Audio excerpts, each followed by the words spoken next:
नमस्कार, आपका स्वागत करता हूं मैं इंडिया न्यूज के डिजिटल प्लेटफॉर्म पर और आपके साथ मैं हूं राजीव शर्मा। और आज बात डिफेंस इक्विपमेंट सीरीज में एक ऐसी खास चीज की जिसके बारे में आप वाकई जानना चाहेंगे और जिसके बारे में जानकर आपको लगेगा कि भारत वाकई उस राह पर है जहां पर भारत की कोशिशें ये तय करने के लिए अब आगे बढ़ रही हैं कि भारत को अपनी सुरक्षा के लिए, भारत को अपने एयर स्पेस की रक्षा के लिए और भारत को अपने नागरिकों के लिए किसी दूसरे का इंतजार ना करना पड़े। यूक्रेन की हालत देख रहे हैं ना आपको यूक्रेन की हालत पता होगी, जहां पर यूक्रेन ने केवल बड़बोलेपन से सारी वो बातें की जो यूक्रेन को नहीं करनी चाहिए थी अपनी सुरक्षा पर ध्यान देने के अलावा, लेकिन उसने अपनी सुरक्षा पर ध्यान नहीं दिया और सारी बातें करता रहा। आज वो दुनिया के सामने मदद मांग रहा है कि उसकी मदद के लिए आगे बढ़ा जाए। तो इससे बढ़िया कि हम अपनी तैयारी के लिए कुछ करें, ये ज्यादा अच्छा होगा बनिस्बत कि हम परेशान हो एन मौके पर आकर ये कहें कि कोई हमारी मदद के लिए खड़ा हो जाए। आप समझ लीजिए, भारत वाकई अब वो भारत नहीं रहा जिस भारत के बारे में कहा जाता था कि सॉफ्ट स्टेट है, एक तरफ तमाचा मारिए तो दूसरा घायल अपने आप हाजिर कर देगा। वो भारत वाकई अब नहीं रहा है। ये बदलाव बेहतर भी है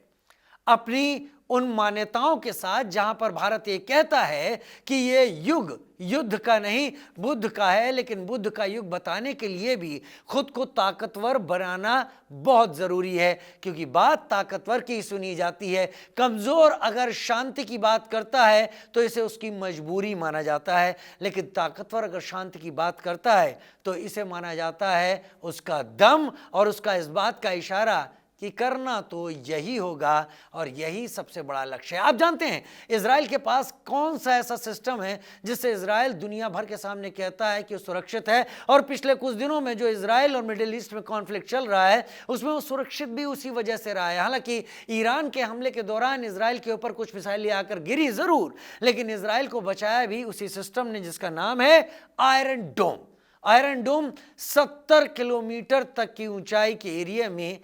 इजराइल को सुरक्षित करता है।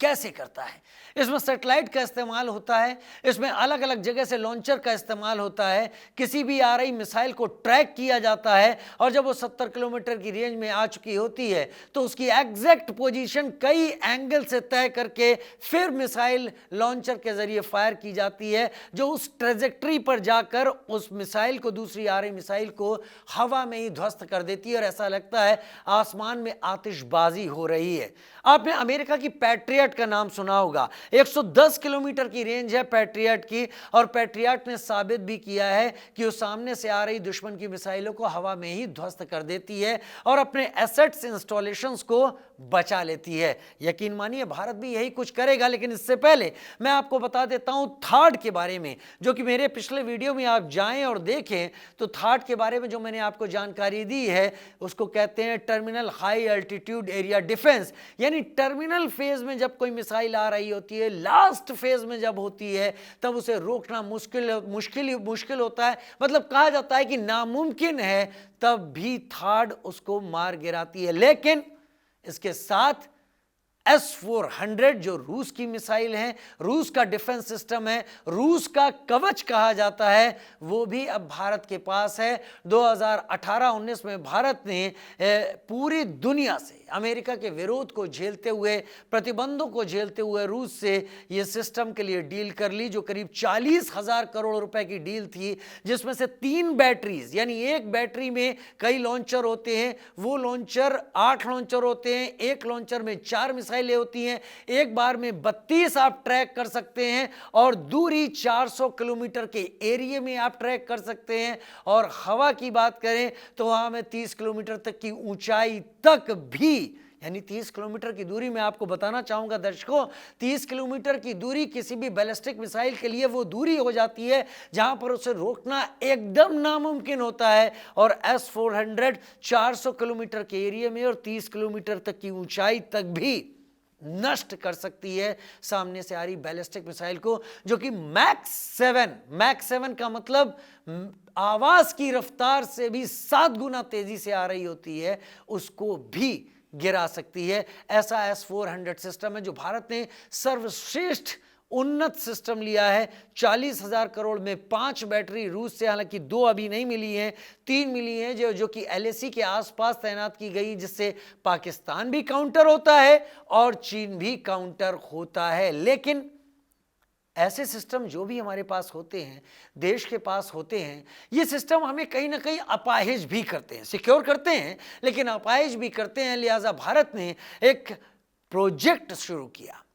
कि हमें लोगों के सामने हाथ ना फैलाने पड़े, लोगों के सामने ऐन मौके पर जाकर यह ना कहना पड़े कि हमारी मदद कीजिए नहीं तो हम तबाह हो जाएंगे। लिहाजा 2022 में भारत की नरेंद्र मोदी सरकार ने, मैं जानबूझ के प्रधानमंत्री का नाम ले रहा हूं और यह आपके दिमाग में इसलिए भी डाल रहा हूं कि राजनीति से हटकर इस बात पर जरूर सोचिएगा, क्यों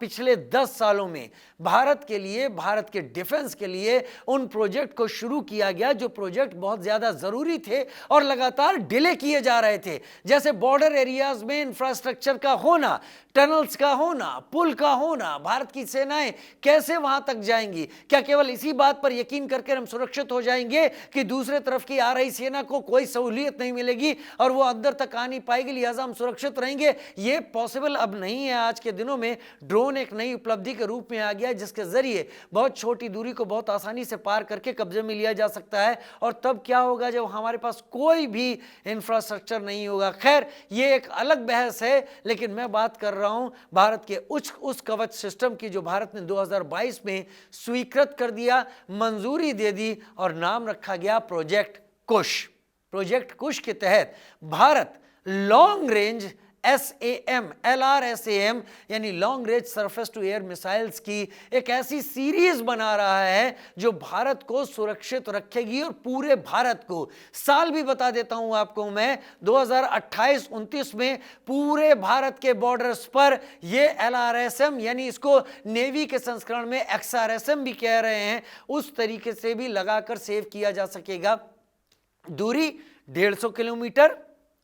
250 किलोमीटर और 350 किलोमीटर की रेंज की है। हालांकि S-400 400 किलोमीटर की रेंज तक देता है, लेकिन यह कहा जा रहा है भारत के प्रोजेक्ट कुश के तहत हो रही इस तैयारी में, और तैयारी में ये नहीं कहूंगा कि आप कहेंगे अभी हम पैसा पास करेंगे और अभी हम इसके ऊपर चर्चा करेंगे, नहीं, सारी चीजें स्वीकृत हो चुकी हैं। 22,000 करोड़ रुपए का भारतीय वायुसेना ऑर्डर दे चुकी है। नेवी अपनी तरफ से अपने रेंज के हिसाब से ऑर्डर की बात करने लगी है और नेवी को जो प्रोजेक्ट कुश के तहत कवच चाहिए, वो कवच मैक 7 की स्पीड से दूसरी तरफ से आ रही बैलिस्टिक मिसाइलों को तबाह करेगा। यानी आवाज की रफ्तार से 7 गुना तेजी से अगर किसी शिप की तरफ कोई मिसाइल आ रही है तो नेवी इन मिसाइलों से डिफेंड कर पाएगी खुद को और भारत के किनारों को, भारत के तटों को, जो कि एक बड़े रेंज में समुद्री सीमा से मिलता है। और एयरफोर्स इसके जरिए भारत के बॉर्डर्स को सिक्योर करने के लिए हासिल करेगी। लिहाजा पूरा भारत सिक्योर होगा अपनी ही सुरक्षा कवच से और हमें दूसरे का मुंह नहीं देखना पड़ेगा। ये सबसे बड़ी चीज यहां पर होगी। और इसमें खर्चा कितना आ रहा है? 22,000 करोड़ में 5 बैटरीज ऐसी जो कि भारतीय वायुसेना को DRDO देने की तैयारी कर रहा है। 2028-29 में तो साहब लग जाएंगे। और मैं आपको यह बता देना चाहता हूं कि 2025 के शुरुआती महीनों में, क्या पता जनवरी में ही इसके टेस्ट भी शुरू हो जाएं, तो हल्के में मत लीजिएगा। मैं जितनी बातचीत दे रहा हूं, यह बातचीत वो है जो कि डोमेन में आ चुकी है, लोगों के सामने है, लेकिन बाकी इसके छोटे पॉइंट्स, ताकि दुश्मन इसके बारे में सब न जान पाए, न मैं बताने जा रहा हूं और न भारत सरकार इस बारे में कुछ बता रही है, लेकिन इशारा जरूर दे रही है कि हमारा कवच तैयार होने के नजदीक है। 2025 आने वाला है, 25, 26, 27 इसके बहुत ज्यादा टेस्ट होंगे। तब तक भारत के पास S-400 डिफेंस सिस्टम होगा, 5 बैटरीज की फॉर्म में होगा। यानी 5 बैटरीज की फॉर्म में अगर देखा जाए तो 160 निशानों को 400 किलोमीटर के दायरे में एक साथ ध्वस्त करने की ताकत भारत रख पाएगा और भारत का नॉर्थ और वेस्टर्न सेक्टर पूरी तरीके से सिक्योर होगा। लेकिन एक बार भारत का कवच सामने आ जाता है 2028 में, जिसकी टेस्टिंग 2025 से शुरू हो रही है, तो आप समझ लीजिए कि फिर भारत को दूसरे की तरफ देखने की जरूरत नहीं होगी कि नहीं व्लादिमीर पुतिन प्लीज हमारी मदद कीजिए, इस वक्त हमें जरूरत है। आपका दोस्त चीन भी है और आपके दोस्त हम भी हैं और हमारे यहाँ पर हालात ठीक नहीं है, हमें ऐसा S-400 चाहिए। अगर व्लादिमीर पुतिन हाँ भी कह देते हैं तो भी उसके भारत आने में साल भर का वक्त लगेगा। तब तक क्या होगा जब लड़ाई आमने सामने चल रही होगी। लिहाजा इसके लिए भारत तैयारी ही नहीं कर चुका है, जमीन पर उसे उतारना भी शुरू कर चुका है। चीजें बन चुकी हैं, टेस्टिंग शुरू होने वाली है और टेस्टिंग ये बताने लगेगी कि पैरामीटर्स क्या हम मीट कर पा रहे हैं, नहीं कर पा रहे हैं, और अगर नहीं मीट कर पा रहे हैं तो इतना समय है कि उन्हें उसके लायक बनाया जा सके। कई और चीजें जो मैं लगातार आपको बता रहा हूं इस प्रोजेक्ट कुश के तहत, जो मैंने पहले भी वीडियो में आपको कहा था जब मैं S-400 की बात कर रहा था, तो प्रोजेक्ट कुश के तहत वो क्या खास बातें हैं वो मैं आपको बता सकता हूं। यहां पर लड़ाकू विमान, ड्रोन, क्रूज मिसाइलें, बैलिस्टिक मिसाइलें, इन सब को तो ध्वस्त करेगा प्रोजेक्ट कुश। लेकिन प्रोजेक्ट कुश एक मामले में काफी अलग होने वाला है और वो इस मामले में अलग होने वाला है कि एक टेक्नोलॉजी है जिसे कहते हैं स्टेल्थ। स्टेल्थ टेक्नोलॉजी का मतलब कि रडार पर जो सिग्नल्स मिलते हैं, रडार्स पर जो सिग्नेचर मिलते हैं किसी भी फाइटर प्लेन के, किसी भी मिसाइल के, वो स्टेल्थ अगर होती है तो ऐसे सिग्नल मिलते हैं कि फर्क कर पाना मुश्किल होता है कि ये है क्या, और जब तक हम तय कर पाते हैं तब तक हमला हो चुका होता है। लेकिन प्रोजेक्ट कुश स्टेल्थ टेक्नोलॉजी वाले विमानों और ऐसी मिसाइलों को भी अच्छी तरीके से ट्रैक करके सही समय पर इसकी जानकारी आगे दे पाएगा और बता पाएगा कि इससे मुकाबला करने के लिए क्या करना चाहिए। आपको पता है कि अभी कुछ दिन पहले ईरान ने जब 181 मिसाइलों से इजराइल पर हमला किया तो आयरन डोम ने बचाने की बहुत कोशिश की और बहुत सारी मिसाइलों को नष्ट भी किया, लेकिन बहुत सारी बैलिस्टिक मिसाइलें इजराइल में जाकर गिरी, जिन्होंने कम से कम प्रोजेक्ट कुश की इन तैयारियों में एक मदद ही की ये समझने के लिए कि बैलिस्टिक मिसाइलों को टर्मिनल फेज में, टर्मिनल फेज वो फेज होता है जिसके बाद माना जाता है कि मिसाइलों को रोकना नामुमकिन है, उसमें अगर स्टेल्थ मिसाइलें होती हैं, बैलिस्टिक मिसाइलें होती हैं या फिर ऐसे विमान होते हैं, उन्हें कैसे रोका यहां पर जा सकता है। 40,000 करोड़ रुपए में, करीब 40,000 करोड़ रुपए में S-400 मिसाइलों की 5 बैटरीज का सौदा भारत ने रूस के साथ किया था, जिनमें से 3 ही अभी मिली हैं। और भारत जो स्वदेशी बना रहा है, जिसमें भारत अपना best of the mind, best of the research लगा रहा है, उसमें खर्चा आ रहा है 22,000 करोड़ रुपए का, यानी 18,000 करोड़ रुपए तो हम सीधे सीधे बचा रहे हैं अगर अपनी मेहनत कर रहे हैं। एक बार ये चीजें जमीन पर आ जाती हैं और इनका मास प्रोडक्शन शुरू हो जाता है तो यकीन मानिए इसके बाद इनकी कॉस्ट में और कमी आ जाएगी और भारत का पूरा एरिया, जिसमें चीन से लगता हुआ सारा इलाका, जिसमें अरुणाचल प्रदेश, जिस पर चीन की बुरी नजर हमेशा से थी, है और रहेगी, क्योंकि चीन की ये पॉलिसी रही है, वो अरुणाचल प्रदेश को साउथ तिब्बत मानता है और वो किसी भी हालत में इस बात से इनकार नहीं करता कि साउथ तिब्बत उसका हिस्सा है और लगातार उसकी निगाहें उस पर रहती हैं। लिहाजा अरुणाचल प्रदेश को,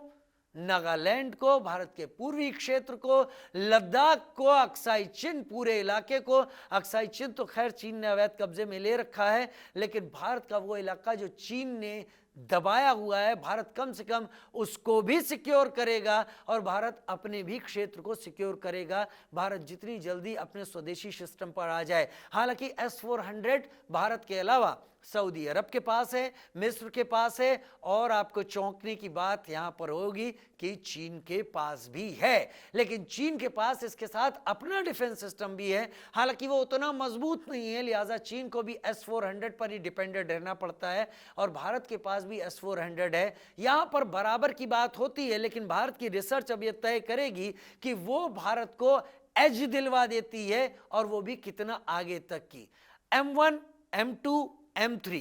तीन सीरीज में ये long range surface to air missiles का कवच भारत को दिए जाने की तैयारी है, जो भारत की सरकार ने 2022 में तय कर दिया था और इसके चलते कम से कम भारत ये तय कर पाने की हालत में है कि अब भारत 350 किलोमीटर पहले ही उस खतरे को भांप जाएगा जो खतरा भारत में आकर तबाही मचाने की कोशिश कर रहा है। या फिर मान लीजिए बॉर्डर के इलाके से ही चीन या पाकिस्तान भारत पर ऐसा कोई हमला करने की कोशिश करते हैं, या समुद्र में नजदीक आकर कोई भी नेवी भारत के किसी भी आर्मी या नेवी इंस्टॉलेशन पर हमला करने की कोशिश करती है, तो नेवी का संस्करण, एयरफोर्स का संस्करण कोई भी हो, वो इन्हें तबाह करके भारत को सिक्योर करने का काम करेगा। दरअसल ये एक ऐसे कवच की तरह होगा जो पूरे भारत को अपनी रेंज में ले लेगा और भारत तक आने वाली कोई भी मिसाइल, बैलिस्टिक मिसाइल में सबसे खास प्रॉब्लम, सबसे खास बात क्या होती है जो किसी भी देश के लिए एक प्रॉब्लम होती है? दरअसल बैलिस्टिक मिसाइल एक ट्रेजेक्ट्री लेकर अटैक नहीं करती, ये पहले बहुत ऊंचाई तक अंतरिक्ष में जाती है, उसके बाद ये सीधे नीचे आती है और तब इसकी स्पीड इतनी तेज हो जाती है कि उसको पकड़ पाना रडार से बहुत मुश्किल होता है। जब तक पकड़ने की कोशिश की जाती है तब तक वो ऐसा धमाका, ऐसा विध्वंस करती है जो मानसिक तौर पर किसी भी फोर्स को मोरल डाउन करने लायक होता है। और अगर ऐसी कई बैलिस्टिक मिसाइल कई जगह गिरती हैं और तो उससे एक बहुत बड़ा मोरल डाउन होता है, जिससे कि असर पड़ता है counter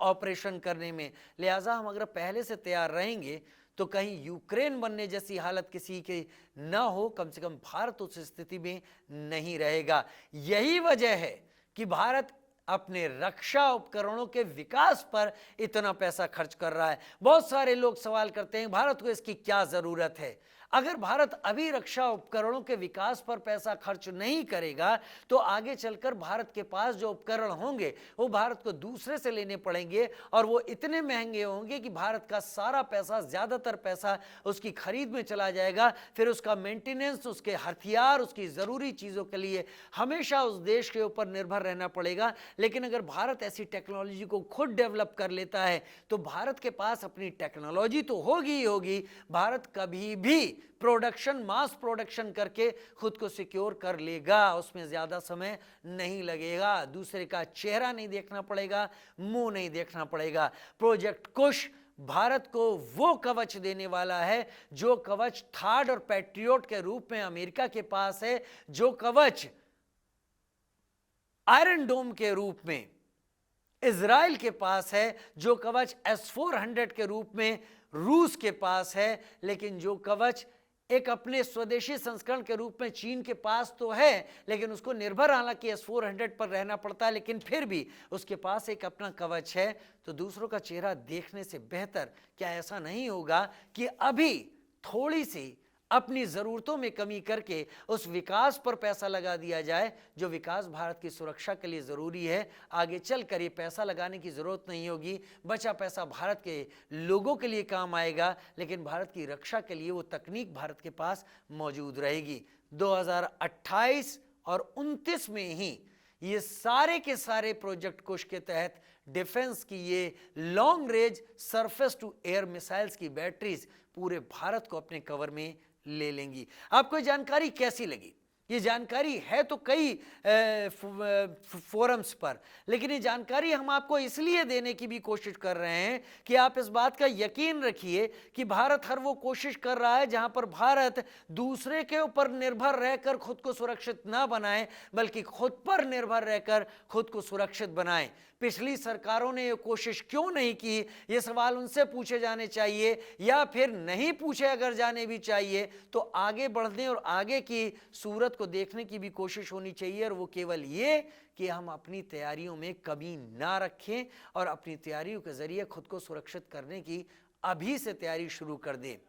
long range surface to air missile का ये जखीरा अभी कागज घिसने में इस्तेमाल नहीं हो रहा है। मैं आपको ये जानकारी दे देता हूं अभी कि ये तैयार हो चुका है और 2025 में शुरुआत से इसकी टेस्टिंग की भी तैयारी है। यानी टेस्ट, तैयार होना, हम कभी भी एक ऐसा मौका आएगा जब इसका इस्तेमाल कर सकेंगे, लेकिन फिर भी भारत ने 2028 एक सेफ साल रखा है कि तब हम इसको पूरी तरीके से अपनी सेनाओं के लिए